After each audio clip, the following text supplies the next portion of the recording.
সাম্প্রতিককালে আমরা Indian secular ফ্রন্টের রাজ্য নেতৃত্ব লক্ষ্য করছি সোশ্যাল মিডিয়াতে একটা বিষয় ঘুরে বেড়াচ্ছে যে কোন দল কখন কোথায় কটা প্রার্থী দেবে সেই সম্পর্কে সংখ্যা ঘুরে বেড়াচ্ছে। আইএসএফ সম্পর্কে স্পষ্ট করে লেখা হচ্ছে যে 31টা সিটে বামফ্রন্টের সঙ্গে ফাইনাল হয়েছে এবং আইএসএফ এই 31টা সিটে 31টা বিধানসভা আসনে বামফ্রন্টের সঙ্গে জোট করে প্রার্থী দেবে। আমরা স্পষ্টভাবে জানাতে চাই বামফ্রন্টের সঙ্গে এ বিষয়ে আমাদের আলোচনা চলছে, এখনো আলোচনা ফাইনাল হয়নি, চূড়ান্ত পর্বে এগিয়ে চলেছে।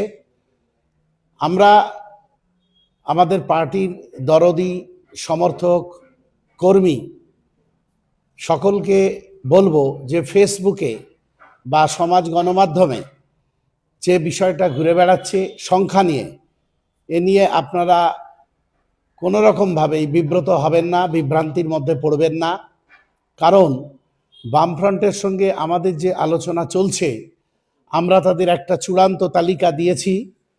সেই চূড়ান্ত তালিকায় সংখ্যাটা কত সেটা যেমন আমরা পাবলিক ডোমেনে নিয়ে আসবো না, একই রকমভাবে বামফ্রন্টের নেতৃত্বও পাবলিক ডোমেনে নিশ্চয়ই নিয়ে আসবেন না। সুতরাং এই বিষয়ে এখনই কোনো চর্চা হওয়া উচিত না। আমাদের কর্মী সমর্থক দরদিদের বলবো সংখ্যা নিয়ে বিভ্রান্ত হবেন না। আপনাদের এটা আশ্বস্ত করছি যে বিগত 5 বছর পার্টি প্রতিষ্ঠার পর থেকে বিগত 5 বছর ধরে যেখানে আপনারা লড়াই করছেন, শক্তি সংগঠিত করতে পেরেছেন, সাংগঠনিক শক্তি আপনার যথেষ্ট সবল হয়েছে, মার খেয়েছেন, অত্যাচারিত হয়েছেন, ঘর ছাড়া হয়েছেন, এসবের মধ্য দিয়ে আপনারা যেভাবে সংগঠন গড়ে তুলতে পেরেছেন, সেই শক্তিশালী জায়গাগুলোতে যেখানে আমাদের সাংগঠনিক ভিত্তি জনসমর্থন যথেষ্ট মজবুত, সেই জায়গাগুলোতে অবশ্যই আমরা প্রার্থী দেব।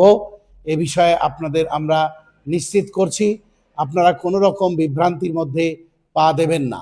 ইতিমধ্যে একটা সোশ্যাল মিডিয়া এবং গ্রাউন্ড জিরোতে আমরা শুনতে পাচ্ছি যে আমাদের পার্টির চেয়ারম্যান নাকি অলরেডি বামফ্রন্টের সাথে 31টা সিটে রাজি হয়ে গেছে, এরকম কথা আমাদের শুনতে হচ্ছে। কিন্তু আজকে আমরা রাজ্য কমিটির মিটিং থেকে চূড়ান্তভাবে আপনাদের জানাই, জোটের যে দায়বদ্ধতা যেমন আমাদেরও আছে, বামফ্রন্টেরও আছে, আমরা সেই দায়বদ্ধতা থেকেই মনে করি জোট প্রাসঙ্গিক, জোট হবে। কিন্তু আমাদের চেয়ারম্যান, পার্টির চেয়ারম্যান কোথাও গিয়ে কোথাও সইও করে আসেনি, কিছু করেনি পার্টি সিদ্ধান্তের বাইরে গিয়ে। কাজে আপনারা বিব্রত হবেন না।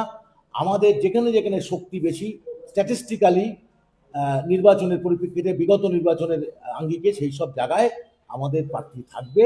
আপনারা কেউ বিচলিত হবেন না এবং ভুল বার্তা হিসাবে নেবেন না।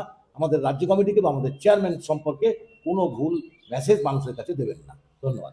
আমাদের আজকে যে প্রেস বিবৃতি, আমাদের পার্টির কার্যকরী সভাপতি তিনি মূল বক্তব্য বলে দিয়েছেন এবং বিশেষ করে আমাদের সারা রাজ্যে আমাদের পার্টির দরদি বন্ধু সমর্থক এবং যারা যোদ্ধা আছেন তাদের কাছে একটাই বার্তা, আমাদের পার্টির চেয়ারম্যান, আমাদের দলের পৃষ্ঠপোষক, এই বাংলার দুর্নীতিগ্রস্ত তৃণমূল এবং সাম্প্রদায়িক বিজেপির বিরুদ্ধে আমাদের ঐক্যবদ্ধ হয়ে লড়াই করতে হবে এবং ধর্মনিরপেক্ষ জোট করার ক্ষেত্রে আমরা সবসময় বদ্ধপরিকর এবং আমাদের বুথ স্তরে সেই ঐক্য আমাদের গড়ে তুলতে হবে এবং সমস্ত শুভবুদ্ধি সম্পন্ন মানুষকে ঐক্যবদ্ধ করে আগামী 2026-এর নির্বাচনে দুর্নীতিগ্রস্ত তৃণমূল এবং সাম্প্রদায়িক বিজেপিকে পরাস্ত করার সমস্ত কিছু ভাবনা একত্রিত করে আমাদের লড়াই করতে হবে।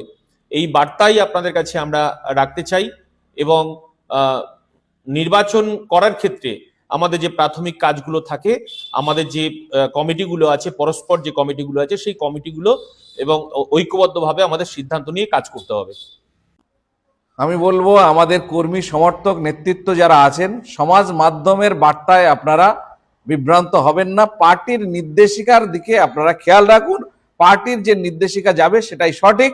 বাজারি গণমাধ্যমে যেটা যাচ্ছে সেটাতে আপনারা বিভ্রান্ত হবেন না।